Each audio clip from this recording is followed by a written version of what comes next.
olsun, həmdlər olsun, həmdlər olsun, həmdlər olsun.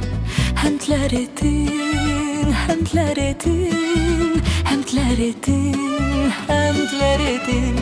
Müqəddəs məkanında Rəbbə həmd edin, möhtəşəm göylərində ona həmd edin. Qüdrətli işlər üçün ona həmd edin, əzəmətinə görə ona həmd edin.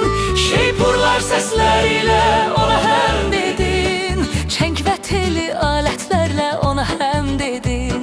Dəflə və rəqslərlə ona həmd edin, sazlarla və tütəklərlə ona həmd edin.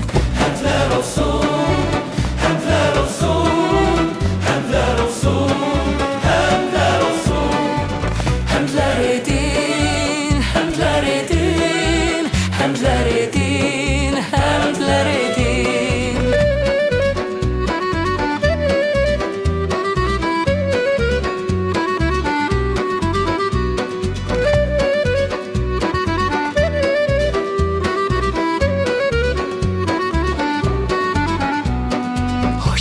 Sinclərlə ona həmd edin, cingildəyən sinclərlə ona həmd edin.